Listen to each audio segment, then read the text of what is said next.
Good afternoon, everyone. My name is Lauren Cooper. I am the lead of the Forest Carbon and Climate Program at Michigan State University. And we are so pleased to be coming to the end of the 2018-2019 Learning Exchange Series for the Forest Climate Working Group. And we've really enjoyed being the host. For those who are new to the webinars, new to this series, the Forest Climate Working Group is a diverse group of forest interests, including landowners, industry, conservationists, academia, and those active with carbon markets. The group has worked together for 10 years to advocate for state and federal policies that work to ensure sustainable forest use and prevention of land use change. We've been in a process of reinvigorating our focus and activities, and we do welcome inquiries into our work. So please reach out if you have any questions or you think that your organization may be interested in learning more. I have the full lineup here of the series, and you'll see that we are down to our last two speakers, last two but not least, and we'll introduce the speaker shortly, but we want to highlight these because we do have all of the past webinars recorded and uploaded onto our website. So if you see a topic here that's of interest, please know that you can still have access to that learning material and review that. Our next Learning Exchange series will take place on July 10th, and this will So this will feature Sarah Westcott of Climate Action Reserve. Sarah will be presenting on carbon market opportunities and project development tools for forest owners. You can register for this session today at our website or by clicking a registration link set in our follow-up email. And please note that when you do register, you get a calendar invite and reminders about the upcoming webinar so that it'll make sure that you know what's coming up. To get to today's speaker, we are so pleased to introduce Michael Catania, Executive Director of Duke Farms, who will be presenting on natural climate solutions in the state of New Jersey using a case study of Duke Farms. As a reminder, and for those new to joining, we do, our format is we have a presentation from our speaker, and then we have a Q&A session at the end. You can submit questions at any point. And if you have joined by phone, please feel free to email forestc@msu.edu. We're really excited to let Michael get started, but we also want to point out that attendees today that are affiliated with Society of American Foresters will receive 1 CFE credit. If you have signed up with your email address that is linked to your SAF account, this will be credited to you automatically. But for those interested, please reach out to us at forestc@msu.edu if you have any questions. Again, as we mentioned, the previous recordings are available, and this one will be as well. So the session is being recorded and will be posted on our website along with any supplemental resources such as the presentation slides within about a week or so. If you've registered, you'll receive an email letting you know when this is available. And again, we'll save about 10-15 minutes at the end for a Q&A. And we do encourage you to submit questions at any time. So we don't typically interrupt the speaker, but we will organize them and present them to the speaker at the end. And in the case of outstanding questions, we will get those put into a Word document and share them with the speaker so we can get written responses and post those with the recorded presentation. And so I think with that, we are ready to hand over the screen. Michael, will you please share your presentation and give us some information about New Jersey and the Duke Farms? All right, thank you, Lauren. Delighted to be here today. And I'm going to focus mostly on a case study of Duke Farms, but more broadly talk about what's going on in the state of New Jersey. And for a little bit of background, after an 8-year hiatus where we had been serving as a leader on climate issues in our legislation and our participation in the Regional Greenhouse Gas Compact, we withdrew 8 years ago, actually 10 years ago, and are in the process of rejoining that. So we're playing a bit of catch-up ball here, and I'll walk through some of the things that are going on right now in that catch-up. Little bit of background on Duke Farms. Duke Farms is a nonprofit organization. We are an operating foundation of the Doris Duke Charitable Foundation. The farm comprises 2,742 acres that we are filling up with demonstration projects. Our mission is to be a leader and a model of stewardship and sustainability. So a lot of that is really more and more focusing on climate change. So let me get into things. And I'll just start with, I suspect that most of the people listening in today are already preaching to the converted, but climate change is obviously real, it's happening, and it's affecting New Jersey to a certain degree disproportionate to other states. As you probably know, we've not only crossed the 400 parts per million threshold, but we're up to 414 parts per million as of May 29. So we're into kind of unprecedented territory, and it's very worrisome. New Jersey is following the global and the national trends in terms of upward trends of our warming. More rapid warming, particularly since 1970. The 7 warmest years have occurred just since 1998. 2012 was the warmest year on record, and I have no doubt that we'll be beating that in the next couple of years. So we have larger warming trends in winter than in summer. So our winters are getting warmer, and the variability of year-to-year temperature is greater in the winter. We've had the 4 warmest winters we've ever had since 1998, and the 7 warmest summers since 1999. So here's an interesting map that shows days above 100 degrees. If you have any doubts about why climate change is going to have an impact, this shows the number of days with a color chart where the temperature is above 100 degrees. This is current, 1991 to 2010. By 2100, this is what the U.S. is going to look like. And if you look at New Jersey, we're into between 25 and 50 days over 100 degrees. That will pose just incredible challenges to virtually every kind of human activity. We're also seeing changes in our annual precipitation. In fact, last year, we usually get between 44 and 48 inches of precipitation. We had 73 inches last year.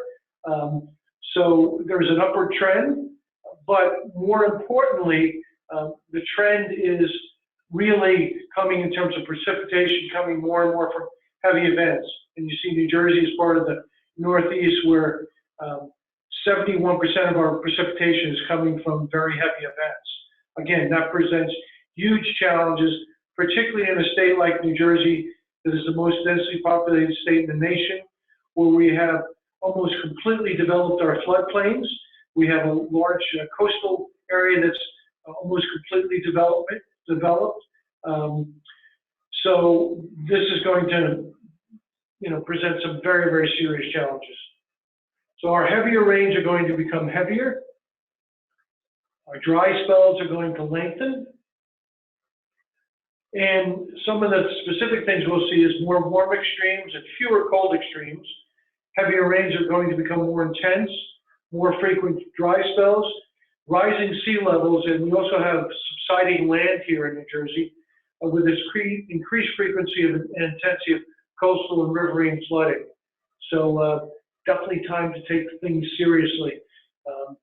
So fortunately, New Jersey already has excellent legislation. We have the Global Warming Response Act and the Global Warming Response Fund, but we basically have taken an 8-year hiatus from implementing it and are just in a new administration coming back to some of the things that the legislature set in motion. So this means that we need to reduce emissions to the maximum extent possible and to dramatically reduce or even abandon our use of fossil fuels in the near future. But we're finding out that from the projections, even that may not be enough to really soften that curve and avoid some of the catastrophic impacts. So that means we need to significantly reduce emissions to the maximum extent possible and figure out a way to remove carbon from our atmosphere. Fortunately, we've had a group of people over the last 8 years, working kind of like the monks in the Dark Ages to continue the science and to do some policy analysis. I happen to have the privilege of serving as the co-chair of the New Jersey Climate Change Alliance. We've actually changed our name from not just adaptation, but to include mitigation.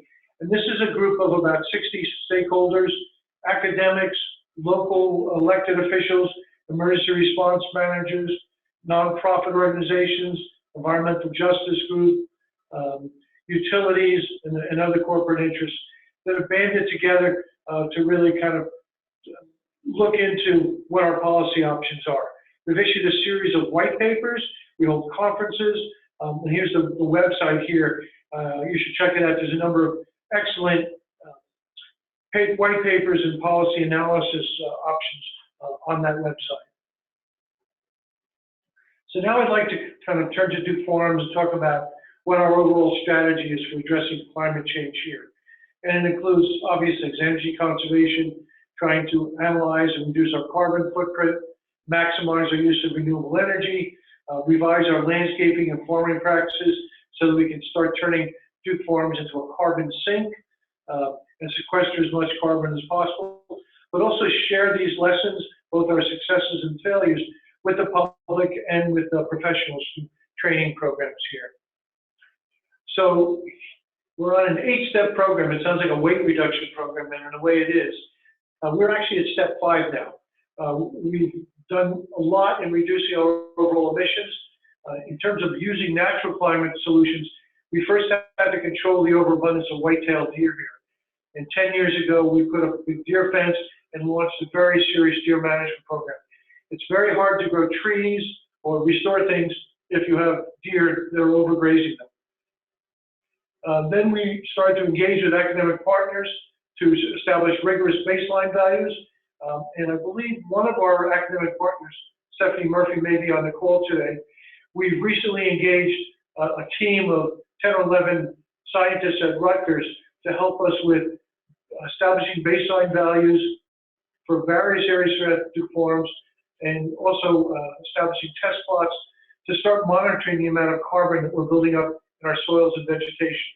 We'll continue doing that over time, compare notes with partners, and try and hone best management practices, and then export and share those practices, integrate them into our public and professional programs, and try and serve as a demonstration of the path to carbon neutrality and carbon negativity.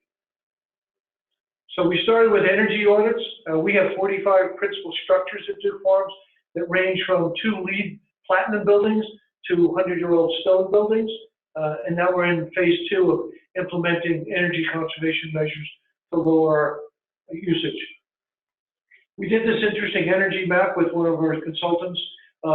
We are both an energy producer and energy user here. And we have something very close to our own microgrid with our own utilities here. But what we realized is that it was hard to get a handle on the amount of energy we're using and the carbon we were producing because we had a lot of master meters and we couldn't monitor usage at the source. So one of our first steps was installing sub-meters, which were pretty well thrown out. Then we looked at our carbon sources, and as you would expect, use of heating fuels produces about 50% of our carbon, vehicles and equipment another 25%, and electric usage another 25%. So that was a particular problem when we couldn't really meter electric usage at the source or heat sources in individual buildings, which we've largely gotten over now. So we started to look for the low-hanging fruit of what we could look at, and you'll see that the use of natural gas for heating collectively makes up about 45% of our emissions.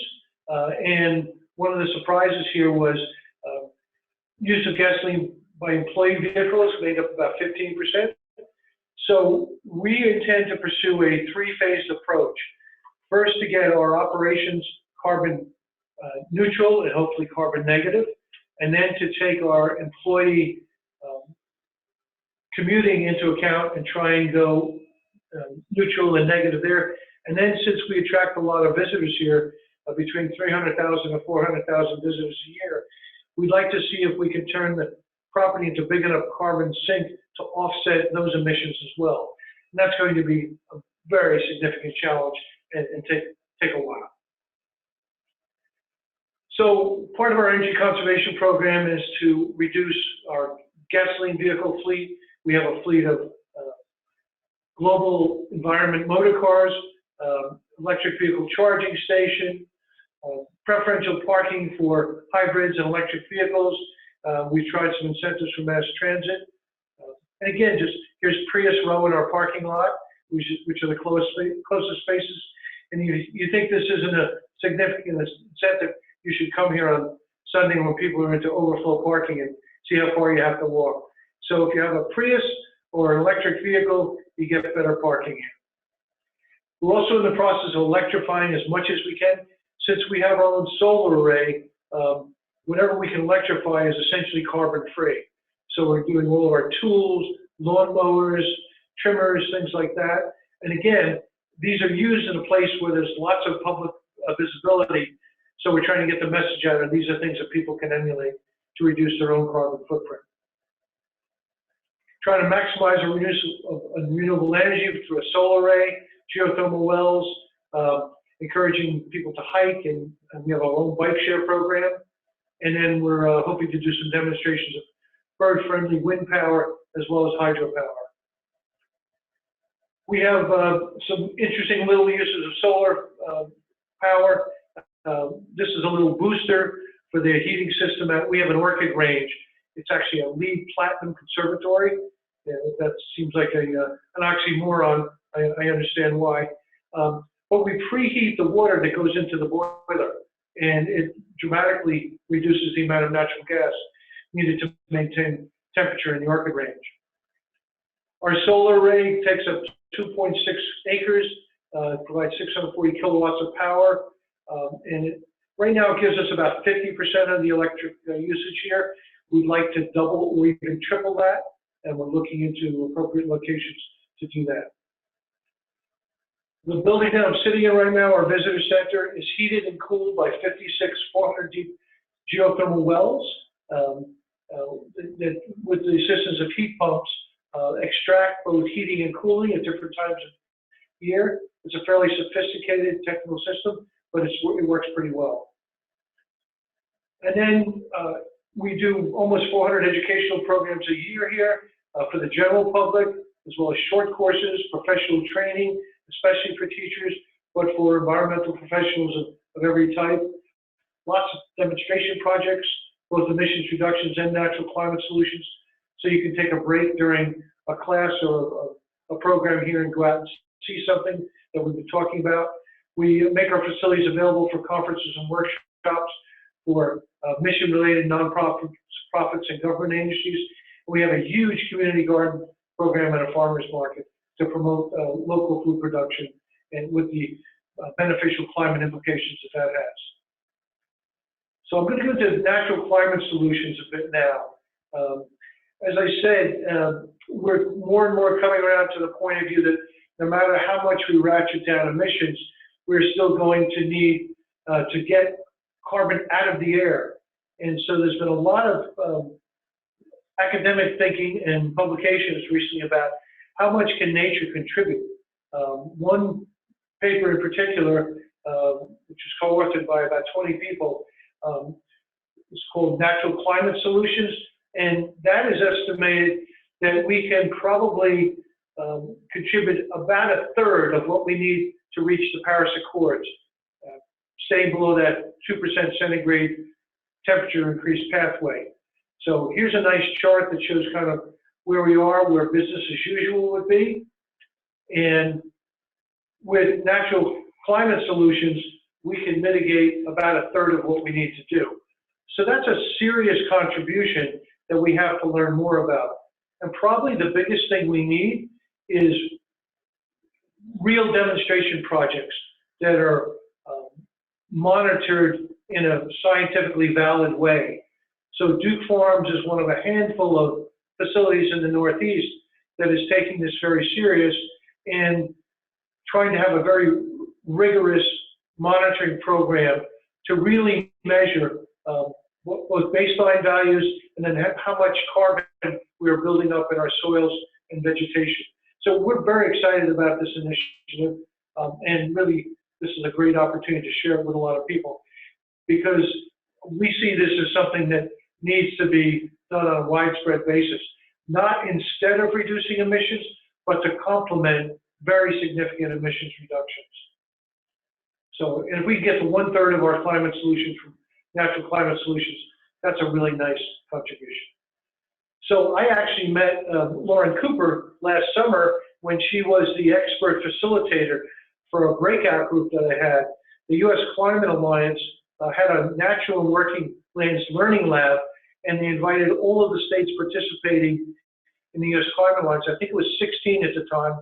I believe we're up to 24 now with recent elections and administration changes. So we spent 3 days in Washington looking at different pathways for how we could use natural climate solutions in our respective states. And I helped put together a delegation of 5 people from New Jersey, both from DEP, from academia, and from some nonprofits, working closely with our governor's office and our Department of Environmental Protection. And we came up with a series of recommendations on the things that we thought would work best here in New Jersey. All the other 15 states did the same thing. So it was actually, I don't think I've been with as hopeful a group of people and as knowledgeable a group of people on climate issues ever before in my life. It really made me come away thinking that it's not too late. We really can address this issue if we start to work on it now. So let me walk you through the 3 types of actions in terms of natural climate solutions we're really talking about. One is to protect intact ecosystems, which are natural carbon sinks. The other is to restore native ecosystems, which have had their ability to store carbon degraded because of changes in them. And the other is to improve practices on working lands, both farmlands, ranch lands, as well as working forests. We don't have a big forestry industry in New Jersey, but we have about 1/3 of our state's 5 million acres that have been permanently preserved either as open space or farmland, and a lot of that is forests. And how we manage that can really determine how much contribution we can get from natural climate solutions.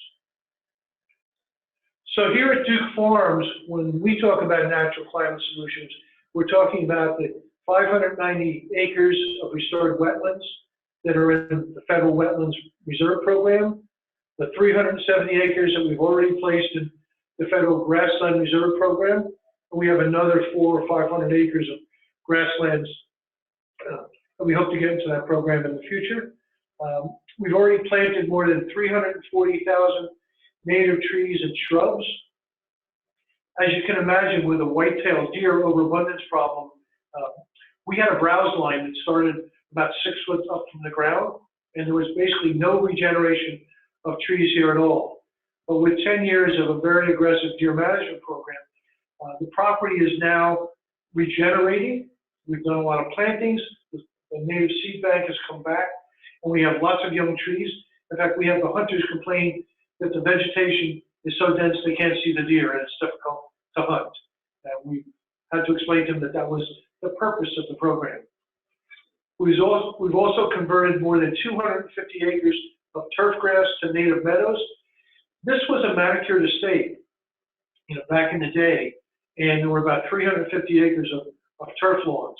And when you think about the carbon implications of that, you've got this monoculture that you're fertilizing with, petroleum hydrocarbon fertilizers. You're also using things that emit carbon to control weeds, and then you're bringing out an army of gas or diesel-driven lawnmowers to cut it and to maintain it. So when we can take 250 acres of turf grass and convert it to native meadows, the savings are truly amazing. And we're starting to document that now, what the avoided carbon is, and starting to integrate that into our programs. We're also looking, and we've already implemented it, changing a number of our farming practices by going organic. It's a lot like the turf grass conversion, using cover crops, low or no-till farming, as well as rotational grazing. And I'll talk more about all of these in a minute. So working with Rutgers, we have just launched the first year of what we hope will be a 5-year initial program and then monitored periodically to take a look at how much we can use natural climate solutions. So just as an aside, if natural climate solutions can provide 1/3 of the solution to stabilizing our climate, it's interesting that natural climate solutions are the subject of less than 1% of public discussion, and they enjoy just 3% of public funding. So there's clearly a disparity there. that we need to start addressing. So that third of the solution can have the same impact as taking 650 million cars off the road. So nature really is our forgotten ally here, and it's time to kind of turn that around and to really harness nature to benefit our climate change efforts. So I've been making the rounds with landowners and nonprofits and farmers, talking about the benefits, the advantages and the co-benefits of carbon farming. So even if you're not really interested in addressing climate change, there are lots of co-benefits that come with it. Lowering inputs, it means lower expenses and higher profits if you're a for-profit, or just lower expenses if you're a not-for-profit. It means improved resilience to erratic weather. We've already had enough experience with the erratic weather from more violent storms, heavier rainfalls, followed by longer droughts. So who wouldn't want more resilience from that kind of weather? It can lower your energy costs, pollination benefits. We've had a particular problem with pollinators, and by implementing natural climate solutions, you're providing better habitat for native pollinators. It's also a challenge, particularly when I talk to farmers or people who are engaged in forestry. They perceive themselves as rugged individuals who are very ingenious and can innovate and solve their own problems. And so I like to tell these people, if ever we needed you, it would be now. It's time to figure out natural solutions, and it's time to figure out how to lower your carbon footprint. And that can have some advantages in terms of marketing as free range, bird friendly, organic, or climate friendly. I think increasingly there's going to be more public attention paid to that, and more business for people who can demonstrate that they're doing their part and then some. It's also very compatible with educational efforts and with tourism efforts. And having a base of a third of our land area permanently preserved gives us a real opportunity to use those as laboratories and to educate the people who visit those farms, who hike and bike and enjoy the forests and the fields that have been preserved, how we can manage those in a way that solves our problems rather than exacerbates our problems. There's also some potential financial incentives here, sale and development easements through our state program, county programs, also federal programs run by the NRCS. Other NRCS and Farm Services Administration grant programs like EQIP or CREP will pay farmers by the acre for implementing certain practices that can contribute to natural climate solutions. We've had a voluntary carbon credit market that hasn't gone very far when federal cap and trade legislation died, but that could turn around in a hurry if we reverse that. There's also some active voluntary markets, and we have a handful of landowners in New Jersey who have taken advantage of that. And now that we're getting back in RGGI, as I'll discuss at the end of my presentation, there's an opportunity to use some RGGI auction proceeds to restore particularly forested areas. So this partnership with Rutgers that we've launched, as I said, is a multi-year experiment to set up baseline data so we can understand our existing carbon stocks and the fluxes that they go through for the various habitats and land management practices at New Jersey. So this is an overhead shot here. On the right is our floodplain. We have 3.5 miles of floodplain along the Raritan River. For the past 100 years, these were ag-modified wetlands. They were tile drained, and corn and soybeans were planted there. So through the Federal Wetlands Reserve Program, we ripped up the tile drains, we established some microtopography, and they're now native grasslands that will succeed to riparian forest, which is what they want to be and what we really want, what we really need them to be. The slide on the left is some of our grasslands, which now that we've restored these grasslands and have native warm season grasses there, the root systems and the bacteria in those root systems, we hope to demonstrate are storing a lot more carbon. Other baseline sampling locations will include some of the remaining farming areas, as well as some of our forests. And this is a good shot of some of the new forest regeneration that we're getting now that we've controlled white-tailed deer. So this is really all about essentially soil carbon and getting a handle on soil carbon and learning how to turn the property into a carbon sink. There's a really nice quote on the right-hand side of this slide.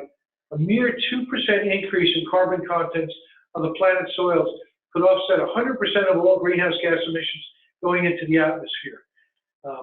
That is a wonderful quote. I mean, it's not that a 2% increase in carbon is going to be easy, but you get great dividends for increasing the carbon content of our soils.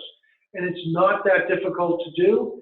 And it turns out that the things that you need to do in order to accomplish that have lots of co-benefits. So there's really no reason not to do this. So I want to get into some of the nitty-gritty. So we're taking cores to establish baseline carbon values on the various types of land use on the property. Here you have a coring instrument in place. We'll also, the researchers are measuring tree growth, tracking sap flow and water consumption, which is a way of assessing carbon uptake by trees. So this is pretty cutting edge, state-of-the-art stuff that we hope to be generating the data to engage in good scientific discussion with lots of people and encourage other people to do it. Just since we've started this, we have met about half a dozen other locations throughout the Northeast that are doing similar projects. So we're part of a loose network, which is great. We can compare notes with each other and not have to reinvent the wheel every step of the way. This is a carbon flux tower that's down in our wetlands. Wetlands absorb and they also emit carbon.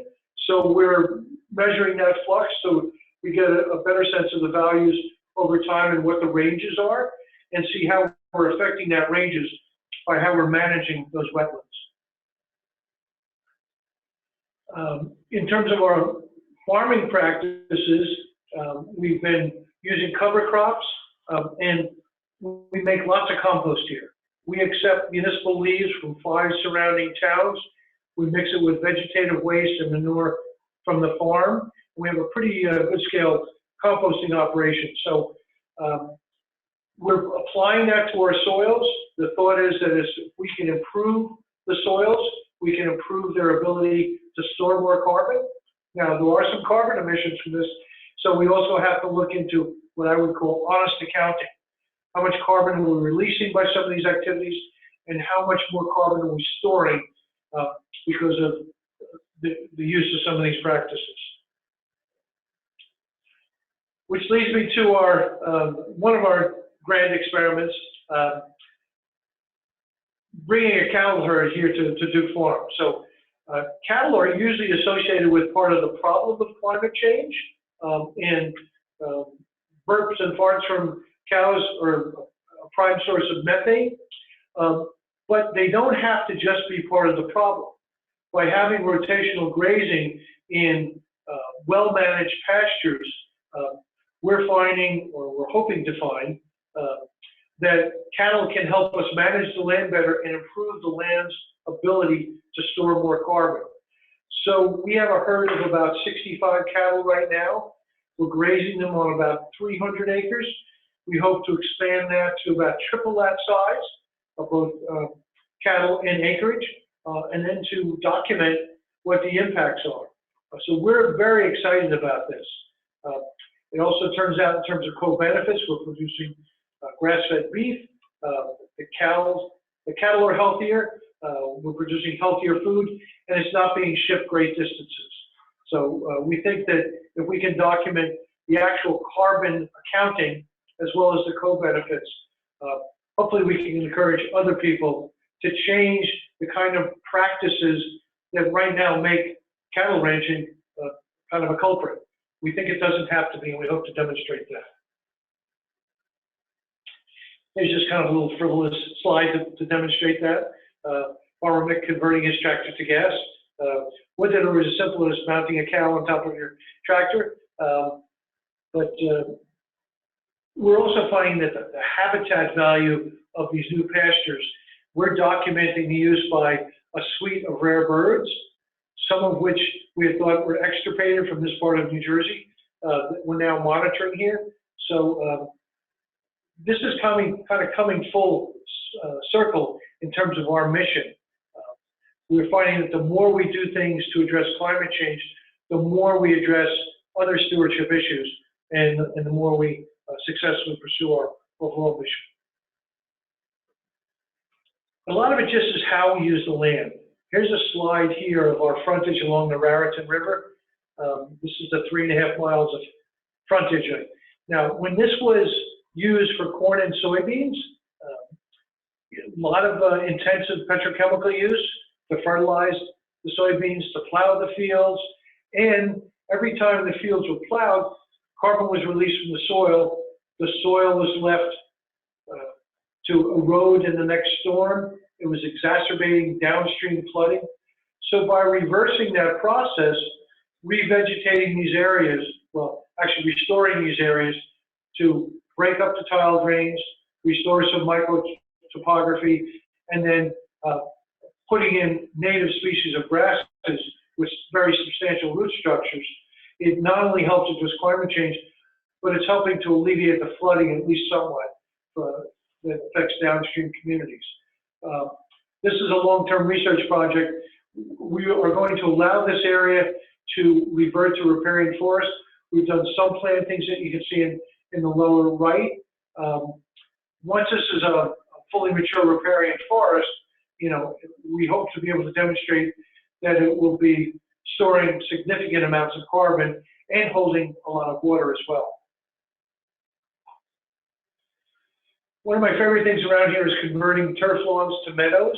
This was called the Great Lawn, and here's a slide of volunteers working with us to convert it into the Great Meadow. And the benefits are just obvious. The habitat value, we now have firefly festivals, we have bird usage and moth usage and butterfly usage, as well as small rodent usage, which attracts raptors. So really kind of restoring the natural cycle here. I even happen to think it's way prettier than a monoculture of turf grass. So we've done that, and our visitors sometimes are at first skeptical. And I remember when I was first here, a couple of visitors asking me, "What happened to all those pretty green lawns you have? It just seems to be weeds down." And I would say, come back in another month or so. And they come back and they say, "Wow, what's that really pretty little orange flower that was attracting all the butterflies? Can I grow that in my backyard?" So, there's a lot of different ways to reach people. We've used armies of volunteers to plant the 340,000 trees and shrubs that I told you about. We're still having some problems with restoring the shrub layer.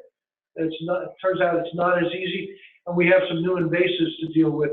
But the deer problem has largely been overcome, and the trees are regenerating like crazy, which is really good to see. Wetlands restoration, working with the engineers and technical staff from the Natural Resource Conservation Service. This is an area that, in addition to taking out the tile drains, restoring some microtopography, we decided to dig some vernal pools to kind of see what would happen in terms of water storage and wildlife habitat. And almost immediately, the wildlife came back. So it's turned an area that was, not terribly attractive into a wonderful area to bird. We have trails going through there, and now we're hoping to layer onto that some detailed information about the carbon storage that's taking place. Restoring the microtopography was a bit of a challenge. We used a subsoiler to take out the tiles, and then you can see these little squiggly lines. This is over right behind our visitor center as we put some microtopography back in. And that's designed to hold the water back a little bit and to have it infiltrate back into the ground rather than run off a sheet flow. So this is what Duke Farms looked like 10 years ago. There was absolutely no understory. The deer had munched everything native. What was left was either invasive stiltgrass or other horrible invasives. And by implementing a deer management program, we've been able to turn that into this. And although we don't yet have the data, I have to believe that that is storing much more carbon than dying trees and Japanese stiltgrass. So we will see.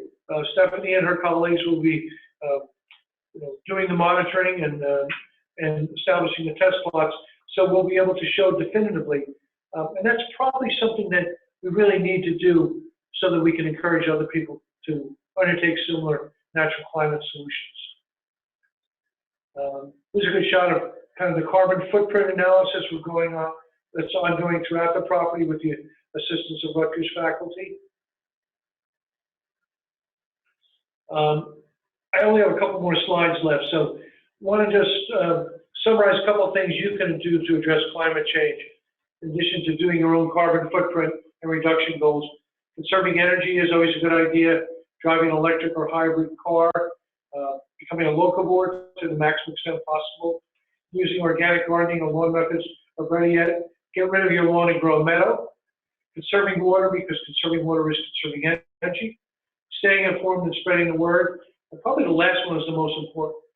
Supporting leaders who are willing to address climate change and support policies to address climate change, including incentives for natural climate solutions. This really is all about leadership, and it's not just ranting and railing at the people in our state capitals in Washington. We have an obligation to be leaders too, and to demand that other people follow suit and provide leadership. In the few minutes we have remaining, I want to just talk a little bit about New Jersey's re-entry into the Regional Greenhouse Gas Compact. So here's a timeline. New Jersey was, a leader in setting up RGGI, enacting Global Warming Response Act and Global Warming Solutions Funding Acts that were funded by those carbon auctions. Then a new administration came in and said that RGGI was a horrible tax and we had to get rid of it so we could promote business. So we withdrew from RGGI. It's taken us a couple of years to get back in, but the regulations that we needed to propose have been proposed. They're just about to be adopted. And so we're expecting to be back in RGGI and participate in the first carbon auction of 2020. And under our state laws and some of the changes that have been proposed, the carbon auction proceeds from RGGI will go 60% to our Economic Development Authority to support commercial, industrial, and institutional energy conservation and efficiency. Our Board of Public Utilities will use another 20% in the Clean Energy Fund to address low-income and moderate-income residential sector energy efficiency. And then our state DEP will get the other 20%, 10% to go to a grant program to local governments for renewable energy and energy efficiency and land use planning, but 10% to enhancing stewardship and restoration of state forests and tidal marshes in order to sequester carbon. So there's been a lot of discussion lately about changing that 10% to make it higher, but frankly, until we have some good data that shows that these natural climate solutions really are working to sequester carbon, I think that's going to be a tough sell. So we're hoping to be one of the vanguard projects that can persuade people. One of our recommendations from the group that met in Washington with Lauren Cooper was to increase that to 25%, but we're not there yet. But we do hope to be back in RGGI and have that funding mechanism flowing. I think that can help promote natural climate solutions along with the open space and farmland preservation funding that we have at the state, county, and municipal level. And I see it's 3:45, so I'm going to stop there and so we have plenty of time for questions. Thank you very much. Michael, thank you so much for such an interesting overview of your work and a wide range of activities. We've gotten some really nice feedback from folks.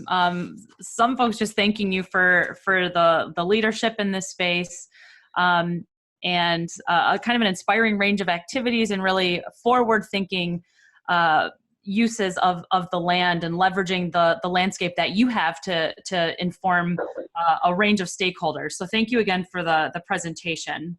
One question here is, speaking of a range of stakeholders, what do you find to be one of the most effective ways to engage people that are unfamiliar with the topic of more on the land use topic?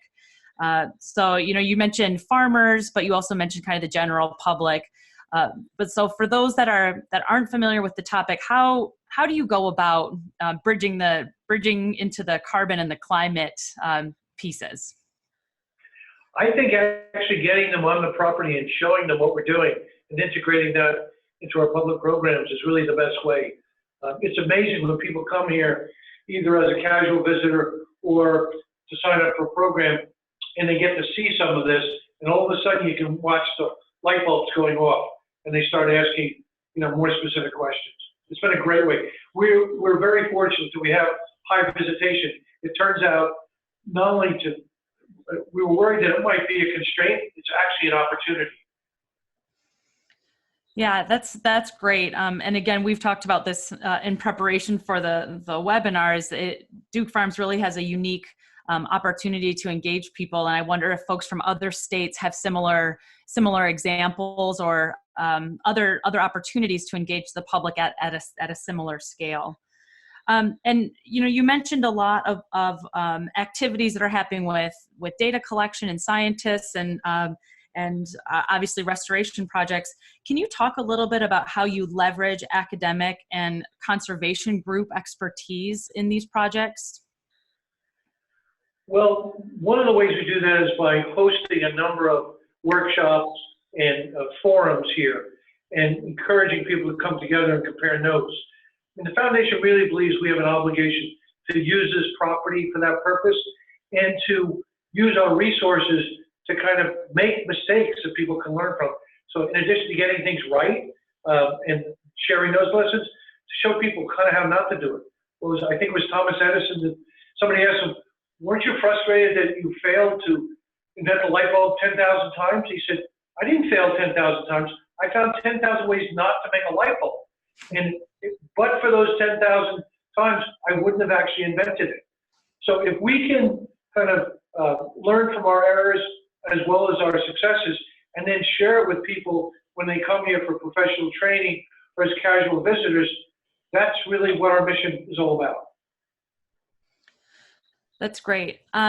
We have a couple of questions here about some of the more specific on the activities. Somebody wanted to know more about your deer management program, and do you know if this was a hunting program or it used exclosures in that to make it successful? We have a square mile, the park area exclosed, but that's only less than a third of the property. So we have a very scientifically designed hunting program. It's not a recreational hunting program. It is carefully selected hunters with carefully selected rules so that we're trying to harvest more does and knock down the population rates. And in an 8 to 10 year period, it's been extremely successful. It's also produced an awful lot of venison, which we pay to have butchered and donated to local food banks. That's great. I know that that's an issue a lot of areas are dealing with. Another question here was about carbon sequestration, and does Duke Farms, and particularly maybe in light of RGGI coming online, if there's any plans to make revenues from carbon sequestration or to prepare yourself to take advantage of any offsetting opportunity if it comes down the line?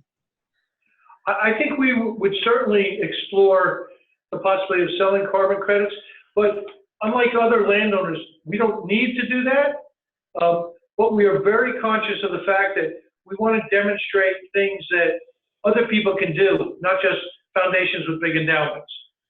So we want to kind of put ourselves in other people's shoes. So we have participated in federal programs and sold easements to the Wetlands Reserve Program and to the Grasslands Reserve Program. You know, and we also are selling solar renewable energy credits from our solar array. So I'd love to see a viable carbon program that we could participate in and encourage other people to do that. Great, thank you for that. Another question we have is about your data itself, and is baseline data that you are collecting, is that available for public viewing? And do you have any past data that's available? We've just started this process, so we don't have past data, but we do envision that we will make it available, and that there'll be scientific papers written about it using that data and shared with other people. But we're not quite there. I mean, as you know, when you set off on this kind of project, you don't move the needle on carbon storage that quickly. So our first goal is really to get really detailed baseline data so that we know if does the needle move. And then over the years, but we will certainly share that, and we will package it in a way that other people can use it. And we've already kind of discussed that with our colleagues and Rutgers. Thanks so much. We also have a question here about if silvopasture, which we saw just the pasture lands, but if silvopasture or agroforestry systems are operational, or are there plans for those at Duke Farms? There are plans for those. We have, you know, because of the historic landscape here, we have some areas of the property where we have some almost savanna type areas with 100-year-old oak trees and lots of field area in between them. So we are planning on launching some silvopasture operations there, and also maybe having some food forests. And you know, we've just started with our cattle herd, but we have a big forested area that's in between two big blocks of grassland, and we're currently trying to decide, you know, how do we balance things?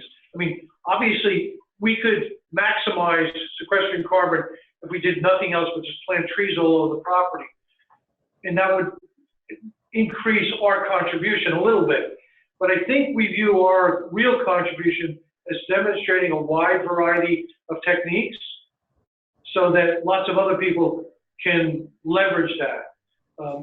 So, you know, we'll look at particularly some of our lower quality forests, to maybe doing silvopasture in some of those. Great, that's an insightful response. A question also is about any risks to carbon storage in your part of in your geography, and in particular where Duke Farms is located. Are there fire risks or other sorts of impending risks to carbon storage in your area that you're concerned about? Well, I don't think it's the carbon storage that poses the risk. I think it's the land use. I mean, to the extent that we have dense forests that aren't managed properly, there's fire risk or grasslands.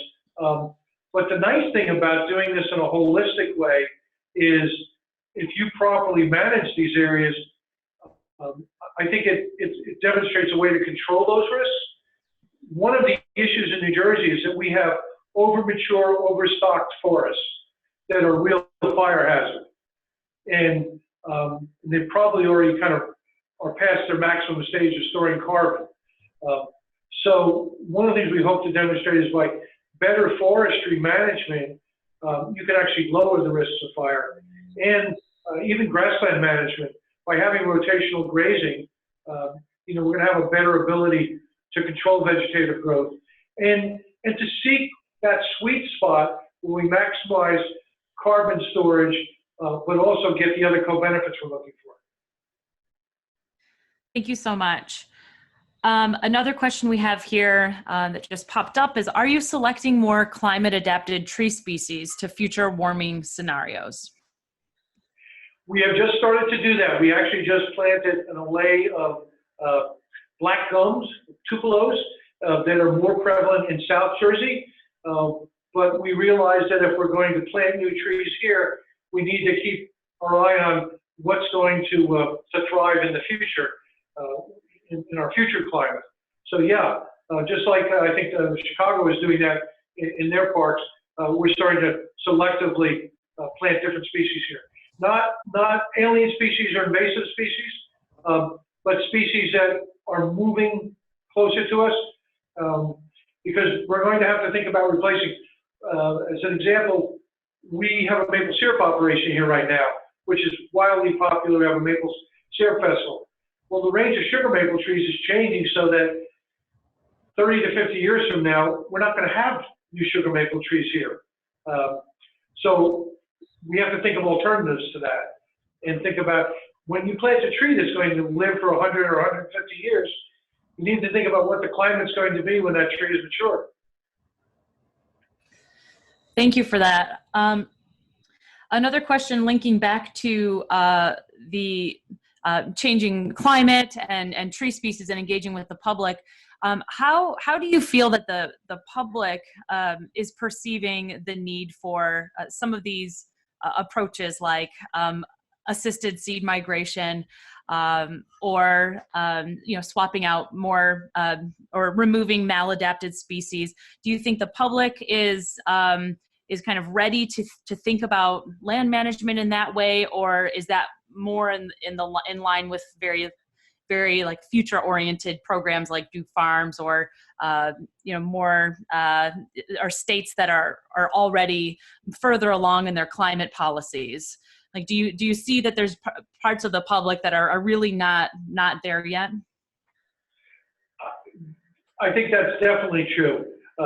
There's clearly some work to be done to educate the public, and it's not that they have a problem with it. It's just that they are not aware of it. Some of this stuff is fairly esoteric, and it's not kind of intuitive. So one of the nice things about a place like Duke Farms is that even the people who come here as casual visitors, the more they come and as we get them more engaged, their natural curiosity, makes them start to ask more questions, and they sign up for programs, or they become a community gardener, and they start learning about how these things are connected. It also, I have to honestly say, it helps an enormous amount to have an administration that really wants to do something about climate change and is a genuine ally, rather than an administration that's trying to roll the clock back and deny everything. Yeah, that's a useful transition to my last question. We are running out of time here. But I wanted to ask about maybe the role of Duke Farms in weathering changes in political leadership to be more of a consistent point of knowledge sharing in this topic area. And could you just elaborate a little bit on the role that Duke Farms has and had in this space, and maybe some of the challenges in changing policies and political leadership? Well, it's interesting. Well, we're not an advocacy group. We are a nonprofit that seeks to promote, scientific inquiry and better stewardship. And we have those conversations with everyone. We don't know the politics of our visitors, but I can tell you that we get Republicans and independents and Democrats not only coming here, but we've had Republican legislators participate in our community garden program. And who have become organic gardeners, who wander around the property, and since they have to donate a certain number of hours, get involved in other things here. And I'd like to think that in a very kind of non-adversarial way, we change their outlook on, we're not beating them on the head and calling them names. They're kind of seeing stuff in action and realizing, hey, this is pretty cool. We should be doing more of this. And that's kind of our approach and our style. That's great. That's really, really helpful. And it's 4 o'clock on the hour, so we'll probably wrap it up here. We try to end on the hour.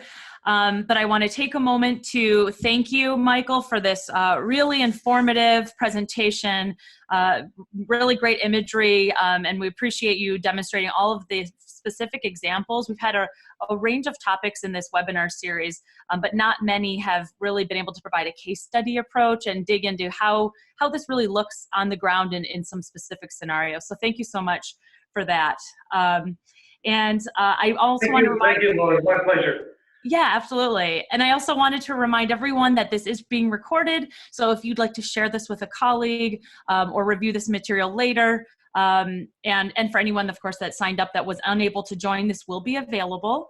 And we will share, we've gotten a couple questions about the slides. So we will share a copy of the slides and also probably a link to Duke Farms as well, so you can learn a little bit more on your own.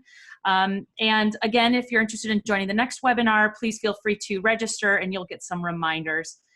So with that, and thank you to everyone who joined us this afternoon. We really appreciate your time and for joining us in this online community that we've been forming. So again, Michael, thank you. We really appreciate the time. Thank you, Lauren. Okay, everyone, have a great afternoon.